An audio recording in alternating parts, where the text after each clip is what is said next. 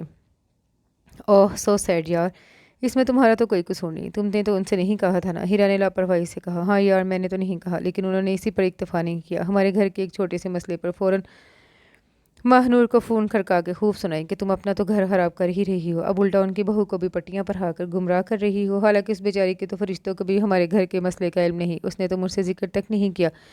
لیکن میری نند نے ایک دن اپنی اماں کا یہ کارنامہ فخریہ انداز سے سنایا تو میرے تو پیروں سے جان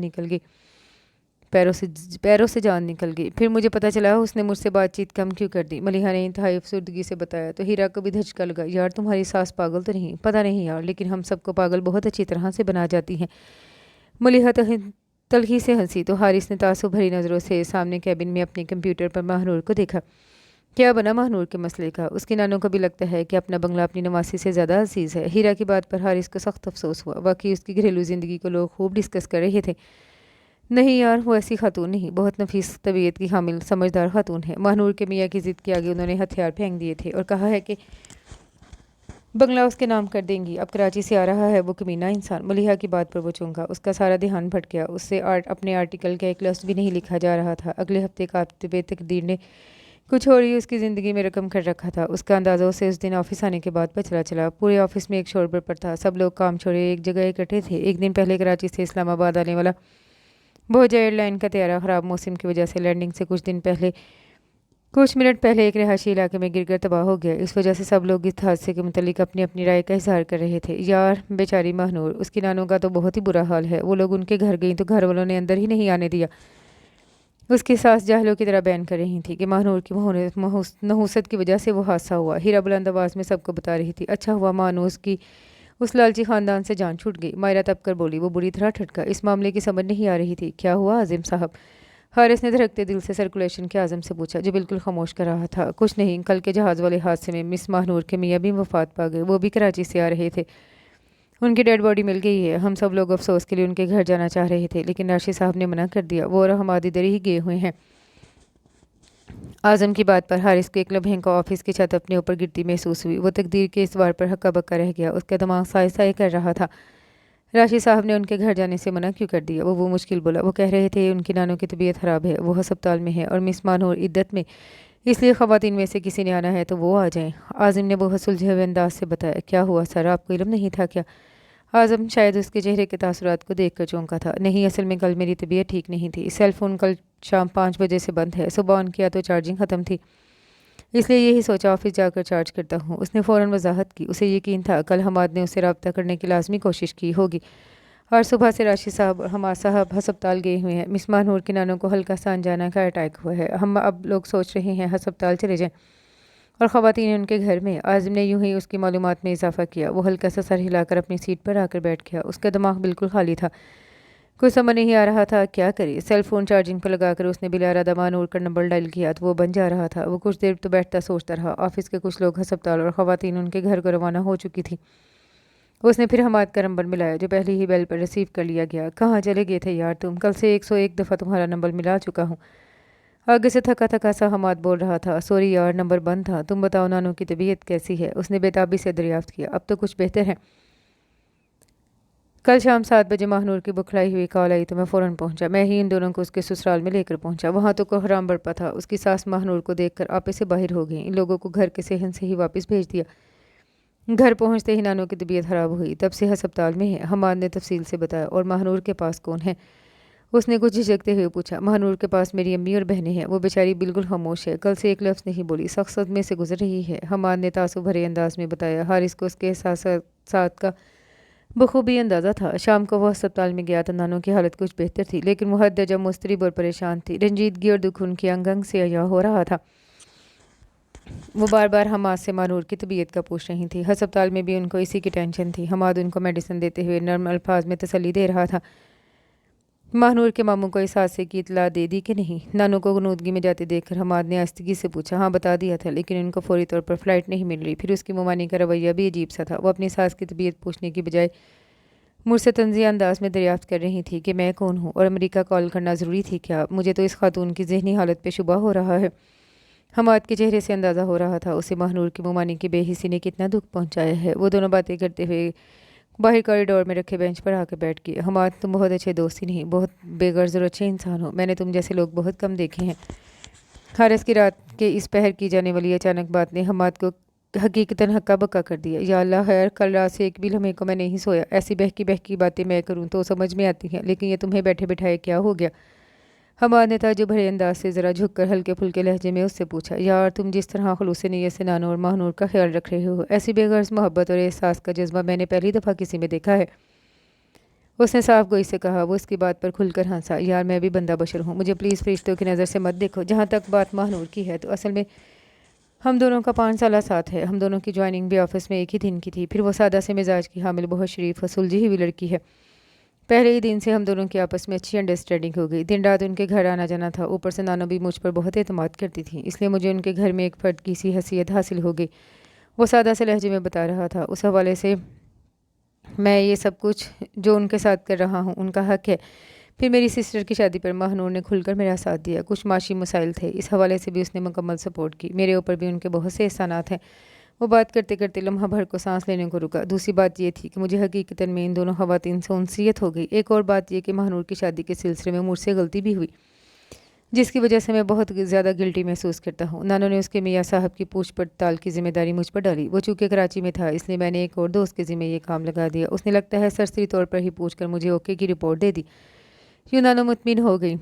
مجھے تو فوراً آفس کے کسی کام سے بعد میں کراچی جانا ہوا تو موصوف کے ایک کولیگ سے اتفاقاً ملاقات ہو گئی۔ اس نے تو میری آنکھیں کھول دی۔ حماد کی بات پر وہ بڑی طرح چونکا۔ کیوں، اس نے کیا کہا؟ اس نے تو بہت مایوس کن باتیں بتائیں کہ وہ حد درجہ لالچی، خود غرض اور کمال درجے کا جھوٹا انسان ہے۔ اس نے آدھے آفس کے لوگوں سے قرضہ لے رکھا ہے، انتہائی جھگڑالو طبیعت کا حامل ہے۔ میں نے اس وقت نانو کو بتایا، لیکن انہوں نے مجھے ماہنور کو بتانے سے منع کیا کیونکہ شادی ہو چکی تھی۔ ان کا خیال تھا کہ اس کی دل آزاری ہوگی۔ حماد نے اس پر انکشاف ہی تو کیا تھا۔ حیرت ہے، تم نے مجھے بھی نہیں بتایا۔ حارث نے بھی جی بھن کر حیران ہوا۔ یار، کیا بتاتا؟ پھر اس بیچاری کا بھرم توڑ کر مجھے کیا ملتا؟ اسے تو خود شادی کے 1 ہفتے بعد ہی پتہ چل گیا تھا۔ پھر بھی اس نے 6 ماہ اس کے گھر میں گزار دی، یہ بھی اسی کا حوصلہ ہے۔ حماد نے ایک اور انکشاف کیا۔ حارث کے منہ سے ایک دم ہی نکلا، تو پھر یہ تو حادثہ اس کے حق میں اچھا ہی ہوا۔ یار، ہمیں یہ کہنا زیب نہیں دیتا، اس حادثے میں اتنی انسانی جانیں ضائع ہوئی، اللہ اس شخص کی بھی مغفرت کرے۔ لیکن ماہنور کے حوالے سے جس نے بھی سنا یہی کہا کہ یہ اس کے حق میں اچھا ہوا۔ بس اللہ معاف کرے، انسان کے اعمال ایسے نہیں ہونے چاہیے کہ لوگ اس کی موت پر ایسے الفاظ کہیں۔ حماد نے قدرے نرم اور دھیمے انداز میں کہہ کر اس کے کندھے پر ہاتھ رکھا تو وہ زبردستی مسکرا دیا۔ اس رات اس نے حماد کو زبردستی گھر بھجوا دیا۔ وہ ان کے پاس ہسپتال میں ٹھہر گیا۔ اگلا پورا ہفتہ دونوں نے پوری ذمہ داری سے یہ ڈیوٹی نبھائی۔ جس دن نانو گھر شفٹ ہوئی اسی دن ماہنور کے ماموں امریکہ سے آ گئے۔ وہ آئے تو پورے 15 دن کے لیے تھے، لیکن اپنی بیوی کی پیدر پہ آنے والی کالز کی وجہ سے مجبوراً 10 دن کے بعد ہی واپس چلے گئے۔ لیکن جانے سے پہلے انہوں نے حارث اور حماد دونوں کا خصوصی شکریہ ادا کیا۔ وہ حد سے اچھے شریف انسان تھے۔ اپنے قیام کے دوران انہوں نے یہ بنگلہ بھی اپنی نگرانی میں ماہنور کے نام کر دیا تھا، جس کی اطلاع امریکہ پہنچتے ہی ان کی بیگم کی برداشت کا پیمانہ چھلک گیا، جس کی وجہ سے ماموں جان کو اجرت میں واپس جانا پڑا۔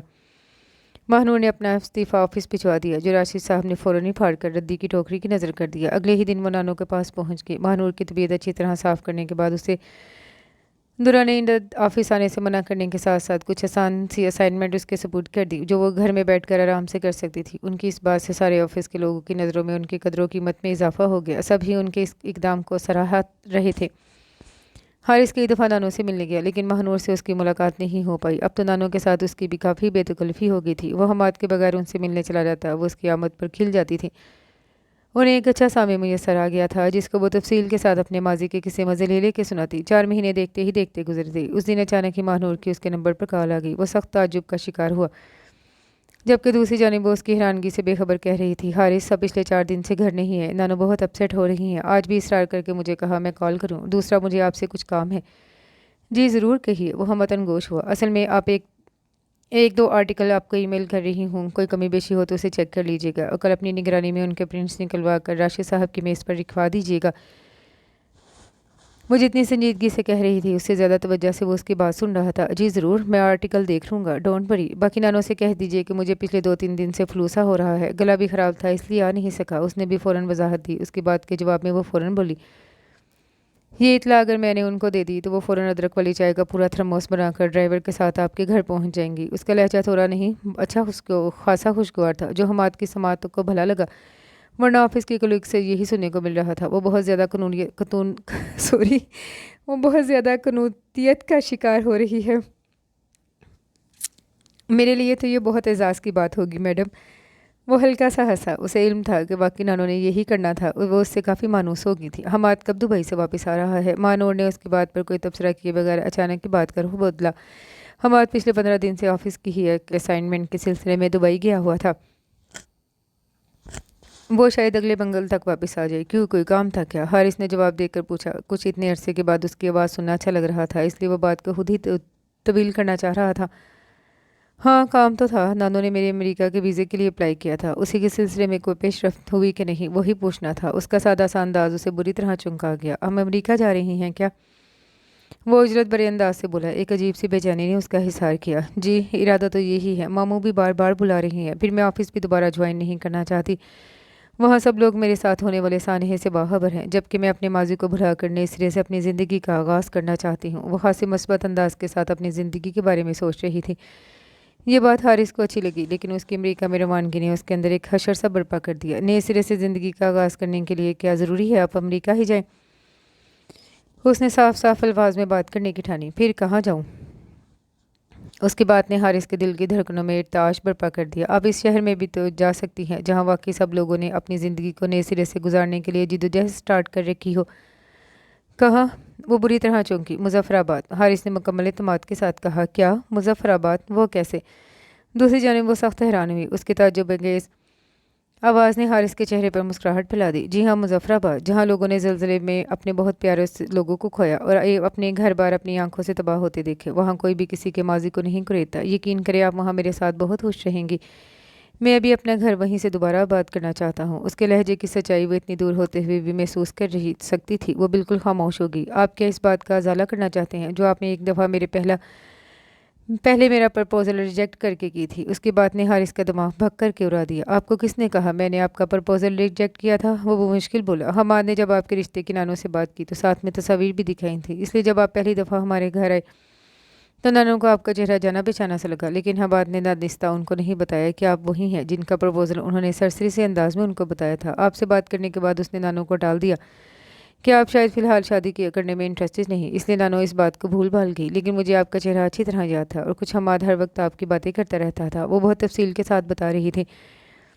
حارث کو سخت شرمندگی اور خفت کے مرحلے سے گزرنا پڑا۔ آئی ایم سوری، حماد نے آپ کا ذکر ضرور کیا تھا اور شاید کچھ تصاویر بھی بھیجی تھیں۔ وہ تصاویر جو آپ نے دیکھی ہی نہیں؟ اس نے فوراً بات کاٹ کر کہا تو وہ زبردست چونکا۔ آپ سے کس نے کہا میں نے نہیں دیکھی تھی؟ اس لیے کہ جب آپ پہلی دفعہ ہمارے گھر آئے تو نہ مجھے دیکھ کر چونکے، نہ ہی آپ کے کسی انداز سے ایسا لگ رہا تھا آپ مجھے یا نانو کو پہلے سے جانتے ہیں۔ مہنور کے 100% درست اندازے پر اسے شوق لگا۔ آپ بالکل ٹھیک کہہ رہی ہیں، کیونکہ میں نے واقعی وہ تصاویر نہیں دیکھی تھی، کیونکہ مجھے اس وقت زندگی یا مستقبل کے حوالے سے کوئی دلچسپی نہیں تھی۔ وہ تھوڑا سا سنبھل کر بولا، لیکن مجھے بعد میں بے تحاشا افسوس ہوا، کیونکہ اگر میں واقعی حماد کی بات کو سنجیدگی سے لے کر اس کی ای میل چیک کر لیتا تو آپ کو کبھی بھی مس نہ کرتا۔ آپ بالکل ویسی ہی تھی جیسا کہ کبھی 5 اکتوبر والے حادثے سے پہلے میں اپنی لائف پارٹنر کے متعلق کبھی کچھ سوچتا تھا۔ اس نے بھی گھما پھرا کر بتانے کے بجائے دو ٹوک انداز میں کہا۔ وہ ایک لہجے کو چپ ہوئی۔ حارث کو لگا جیسے کال کٹ گئی ہو۔ اس سے پہلے کہ وہ کچھ بولتا اس کی آواز اس کی سماعت تو سے ٹکرائی۔ ہاں پھر تصاویر نہ دیکھنے کا سوگ آپ نے کئی ماہ تک منایا اور احتجاجاً شادی میں بھی شریک نہ ہوئے۔ وہ شاید دوسری جانب پھنسی تھی۔ اس کی بات پر حارث کا بے ساختہ کہا فضا میں گونجا۔ پھر مجھے نانو سے آج ہی بات کر لینی چاہیے، یا میں کچھ دیر انتظار کر لوں؟ ویسے بھی آپ کی عدت ختم ہو چکی ہے۔ وہ تھوڑا سا شوق ہوا۔ جانے دے حارث صاحب، آپ کسی اچھی سی لڑکی کو دیکھ کر اس کے ساتھ اپنا گھر پھنسائے۔ مجھ پر تو ویسے ہی نحوست اور شادی شدہ ہونے کا ٹھپا لگ چکا ہے۔ وہ تھوڑا سا تلخ ہوئی۔ جہاں تک نحوست کا تعلق ہے تو الحمدللہ میں مسلمان ہوں، ایسی فضولیات پر یقین نہیں رکھتا۔ جہاں تک شادی شدہ ہونے کا تعلق ہے مجھے اس سے بھی فرق نہیں پڑتا۔ ویسے بھی اسلام میں بیوہ کے ساتھ نکاح ثواب کا کام ہے۔ اپنی بات کے اختتام پر وہ تھوڑا سا ہنسا۔ ہاں جہاں تک اچھی لڑکی کا تعلق ہے تو آپ کے علاوہ میں کسی اور لڑکی کو جانتا نہیں، مجھے آپ ہی اچھی لگتی ہیں۔ پھر حماد کہتا ہے آپ دنیا کی سب سے اچھی لڑکی ہیں۔ حماد کا کیا ہے، وہ تو خود بے وقوف سا ہے، اسے کیا پتا، تبھی تو اپنے اچھے خاصے بھائی کا رشتہ ایک بیوہ کے لیے لانے کے چکروں میں ہے۔ مانور کے لہجے کی کھنک لوٹ آئی تھی۔ اس کی بات پر حماد تو نہیں۔ حارث دو بدو بولا۔ میں اس دفعہ حماد کو ایسا کوئی فضول پرپوزل لانے کی اجازت نہیں دوں گا، کسی بھی کام کا نہیں ہے اس کا بھائی۔ میرے خیال میں مجھے ادرک والی چائے آج ہی پی کر نانو سے بات کر لینی چاہیے۔ وہ شرارتی انداز سے گویا ہوا۔ آپ کا دماغ تو ادرک والی چائے کے بغیر بھی خوب چلتا ہے۔ وہ ہلکا سا ہنسی۔ اس نے فون بند کر دیا اس کی ہنسی میں شامل رضامندی نے حارث کے دل میں ڈھیروں پھول کھلا دیے تھے۔ اس نے فریش ہو کر پہلی کال حماد کو ملائی، جو خاصا حیران ہوا۔ تمہاری نزدیک کی نظر خاصی کمزور ہے میرے بھائی، دبئی سے ایک اچھا خاصا چشمہ ضرور کر لیتے ہیں نا۔ اس کے شوخ انداز پر وہ جی بھر کر حیران ہوا۔ ایک تو اس کی اچانک کال ہی غیر متوقع تھی، اوپر سے اس کا خوشگوار انداز۔ کیوں، کیا ہوا؟ مجھے کون سی نزدیک کی چیز نظر نہیں آ رہی جو مجھے تم دبئی جیسے مہنگے ملک سے چشمہ خریدنے کو کہہ رہے ہو؟ دوسری جانب وہ بھی چہکا، تمہیں مجھ جیسا 6 فٹ کا انسان نظر نہیں آ رہا؟ میں تو تمہیں بے غرض سا انسان سمجھتا تھا، لیکن تم کتنے سیلفش نکلے، اس کا اندازہ مجھے اب ہو رہا ہے۔ حارث نے مصنوعی ناراض لہجے میں کہا، اس لیے تو کہتا تھا کہ یار مجھے فرشتوں کی نظر سے دیکھنا چھوڑ دو، لیکن خیر بتاؤ ہوا کیا ہے؟ دوسری جانب وہ ابھی بھی غیر سنجیدہ تھا۔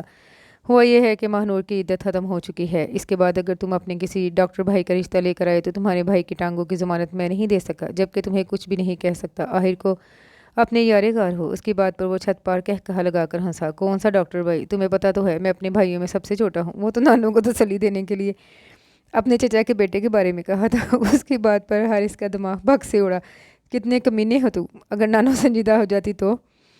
وہ خفا ہوا، سنجیدہ ہو جاتی تو تب بھی کوئی بات نہیں، میرے ڈاکٹر کزن کو دکھی انسانیت کی خدمت کا خاصا شوق ہے، اس کو میں راضی کر ہی لیتا، وہ ویسے بھی صبح شام مجھے کہتا ہے حماد بھائی میرے لیے لڑکی پسند کریں گے۔ اس کی شرارت عروج پر تھی، اور اگر وہ نہ مانتا، حارث کی سوئی وہیں اٹکی ہوئی تھی، کیسے نہ مانتا؟ ہر کوئی تمہارے جیسا ڈفر تھوڑی ہوتا ہے، تم کس خوشی میں اتنے سنجیدہ ہو رہے ہو؟ اس دفعہ تو میں نے تمہیں ہی حلال کرنا تھا، مکمل ارادہ تھا میرا، کیونکہ مجھ سے تمہاری خاموش محبت ہضم نہیں ہو رہی تھی۔ میں نے سوچا کہ میرا یار آخر کتنے آرٹیکل لکھ کر دے گا، حد ہوتی ہے ہر بات کی، اس لیے دن رات اپنے ڈاکٹر بھائی کا ذکر کرتا تھا۔ اس کے غیر سنجیدہ انداز پر حارث کو نہ چاہتے ہوئے بھی ہنسی آ گئی۔ بہت خبیث چیز ہو تم، میرے احساسات سے کھیلتے رہے، مجال ہے کبھی تسلی کے 2 لفظ بھی کہے ہوں۔ حارث نے اسے جھاڑا تھا، اب تمہیں خود ہی بعید مراد کی طرح اکیلے دیواروں سے لپٹ لپٹ کر رونے کا شوق تھا تو میں کیا کرتا، اور تسلی بھی کس بل بوتے پر دیتا؟ کون سا پتا تھا کہ یہ حادثہ ہو جائے گا؟ اوپر سے تم دن رات ماہنور کے حصے کا کام کر کے دے رہے تھے۔ میں نے سوچا اچھا ہے کام پر لگا ہوا ہے بچہ، اگر تمہیں بتا دیتا پتر میں سب جانتا ہوں تو تم نے میری شرما شرمی میں میری بہن بیچاری کا کام بھی نہیں کر کے دینا تھا، اور میں تو ہوں ہی ہڈ حرام، مجھ سے اپنا کام پورا نہیں ہوتا تو کسی اور کا کیا کرتا؟ حماد اب کھل کر ہنس رہا تھا، ماہنور کو پتہ ہے تم اپنے بھائی نہیں بلکہ اپنے کزن ڈاکٹر کی نانوں سے بات کرتے رہے ہو؟ اس نے کچھ سوچ کر پوچھا، ہاں اسے اچھی طرح علم ہے میں کس کی بات کر رہا ہوں، لیکن وہ اس میں قطعاً انٹرسٹڈ نہیں تھی۔ حماد نے وضاحت کی تو وہ کچھ ہلکا پھلکا ہوا، اب بیٹا تم میرا انتظار کرو، اب تو میں اگلے 15 دن تک پاکستان نہیں آؤں گا جب تک تم میری منتیں نہیں کرو گے، پھر آ کر سوچ بچار کرنے کے بعد نانوں سے تمہارے رشتے کی بات کروں گا۔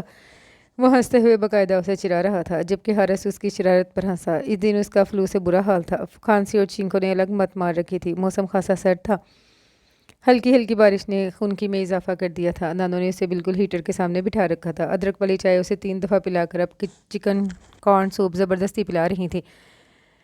سوپ کا چمچ اپنے پیالے میں رکھنے کے بعد اس نے ایک زوردار چھینک ماری، اپنے کوٹ کی جیب سے کچھ کاغذات نکال کر نانوں کی جانب بڑھائے، جو سخت حیرانگی سے اسے ٹیشو سے اپنی سخت ناک رگڑتے ہوئے دیکھ رہی تھی۔ نانو آپ مجھے اس عرصے میں کچھ نہ کچھ جان ہی گئی ہوں گی، میری ایک ہی تایا ہیں جو کینیڈا میں ہے، اور کم از کم میری خاطر پاکستان نہیں آ سکتے، یہ ہمارے مظفر آباد والے گھر اور ایک پلاٹ کے کاغذات ہیں جو میں ماہنور کے نام کر دوں گا۔ اتنی سی بات کہہ کر اس نے ایک اور چھینک ماری، جبکہ اس کی بات پر نانوں کا منہ کھلا کا کھلا رہ گیا۔ وہ سخت حواس بہتا انداز سے اس کشمیری سیب جیسے لڑکے کو دیکھ رہی تھی، جس کی شرافت کی وہ دل ہی دل میں سخت معترف تھی، لیکن اس کی بات سمجھنے سے قاصر تھی۔ میں چاہتا ہوں آپ مجھے اپنی فرزندی میں لے لیں، میں آپ کے ہاتھ کی ادرک کی چائے ساری زندگی پینا چاہتا ہوں۔ اس نے ایک دفعہ پھر چھینک ماری، اس کی بات پر نانوں پر گویا شادی یہ برق سی طاری ہوگی، انہیں ساری بات سمجھ میں آ گئی تھی۔ لیکن بیٹا یہ ادرک والی چائے میں نے نہیں، ماہنور نے بنائی ہے۔ وہ اپنے پوپلے منہ سے کے ساتھ کھلکھلا کر ہنسی، ٹیشو کے ساتھ اپنی ناک کو رگڑتا ہوا اس کا ہاتھ وقی ساکت ہو گیا۔ وہ ایک دم بوکھلا سا گیا، جبکہ نانو اس کی شکل دیکھ کر ہنستی جا رہی تھی۔ یہ تو اور بھی اچھی بات ہے، اس کا مطلب ہے مجھے مستقبل میں دوبارہ کوئی ایسا مسئلہ ہوا تو گھر سے باہر جانے کی ضرورت نہیں پڑے گی۔ وہ بوکھلا کر اور بھی اوٹ پٹانگ بول گیا تھا، لیکن اس کی باتیں نانوں کے لیے دلی طمانینت کا باعث بن رہی تھی۔ بس میری خواہش ہے جب حماد پاکستان آئے تو میں اور ماہنور دونوں اس کو ایئرپورٹ پر لینے جائے۔ اس وقت اس کے چہرے پر پھیلنے والی بے ساختہ خوشی اور حیرت کو میں اپنے کیمرے میں قید کرنا چاہتا ہوں۔